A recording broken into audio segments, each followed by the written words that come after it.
कभी कभी दुश्मनी भी विरासत में मिलती है और यही हुआ रानी चींटी और कालू कौवे के बीच। वर्षों से चली आ रही रंजिश एक दिन तब डरावना मोड़ लेती है जब कालू कौवा मौका पाकर रानी चींटी पर हमला कर देता है। कालू कौवा अपने गिरोह के साथ रानी चींटी के बिल पर हमला करता है। रानी चींटी बहादुरी से लड़ती है लेकिन अंत में मारी जाती है। आज खत्म कर दी इस रानी की कहानी। अब कोई नहीं जो मेरे रास्ते में आए।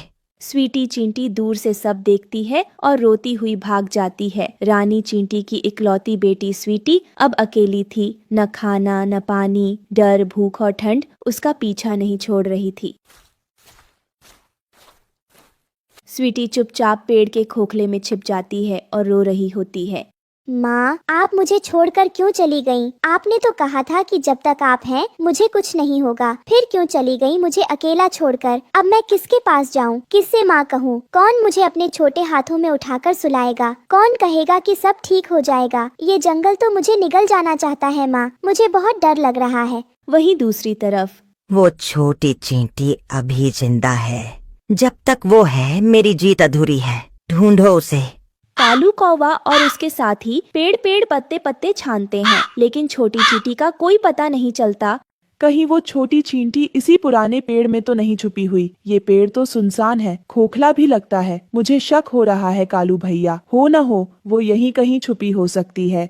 अगर वाकई वो यहीं छुपी है तो इस बार मैं उसे जिंदा नहीं छोड़ूंगा। दोनों धीरे धीरे पेड़ की खोल के पास आते हैं। कालू चोंच से हल्की ठक ठक करता है। दोनों अंदर झांकते हैं। यहाँ कोई नहीं है, ये खोली तो खाली है। कालू कौवा झुंझलाते हुए जोर से चोंच मारते हुए पेड़ की छाल पर कहता है, धत तेरी की, फिर से हाथ से फिसल गई। इतनी छोटी होकर भी बार बार बच निकलती है। लगता है हमें हर कोना छानना पड़ेगा। वो ज्यादा दूर नहीं गई होगी। वही बरसात की एक रात जब सब परिंदे छुप रहे थे, रानो चिड़िया खाने की तलाश में थी, लेकिन बारिश से बचने के लिए वो भी उसी खोखले में जा पहुंची जहां स्वीटी छिपी थी और स्वीटी से अचानक टकरा जाती है। कौन हो तुम? मारोगी क्या मुझे? अरे नहीं बेटा, मैं कोई दुश्मन नहीं। तुम यहाँ इस हालत में क्यों छिपी हो? स्वीटी अपनी पूरी कहानी रो रो कर सुनाती है। रानो सुनते हुए भावुक हो जाती है। माँ को मार दिया, अब वो मुझे भी मार देगा। तुम अब अकेली नहीं हो बेटा। जब तक मैं जिंदा हूँ कोई तुम्हें छू भी नहीं सकता। कभी कभी खून से नहीं दिल से रिश्ते बनते हैं। रानो ने उसी पल एक माँ की तरह उसका हाथ थाम लिया। हमें यहाँ नहीं रहना चाहिए। कालू को पता चल गया तो खतरा है। हम एक सुरक्षित जगह चलते हैं, गुफा के पास, जहाँ मेरा पुराना घोंसला है। मुझे डर लग रहा है। डर से लड़ने का वक्त आ गया है मेरी बच्ची। हम छुपेंगे नहीं, लड़ेंगे तुम्हारी माँ की तरह। ये कहकर रानो चिड़िया स्वीटी चींटी को गुफा के पास ले जाती है। वहीं कालू कौवा उन्हें गुफा के पास ढूंढ लेता है। छुप जा जितना छुप सकती है छोटी चींटी, लेकिन आज तू नहीं बचेगी। रानो, तू बीच में मत आ, वरना तेरे पंख भी नोच दूंगा। रानो स्वीटी को अपने पंखों में छुपाए खड़ी होती है, लेकिन कांप रही होती है। इतने में कई पक्षी, तोते, कबूतर, बुलबुल, मैना वहाँ पहुँचते हैं और रानो के आगे खड़े हो जाते हैं। रानो अकेली नहीं है। अब अगर तूने उस बच्ची की ओर देखा भी तो ये पूरा जंगल तुझे जवाब देगा।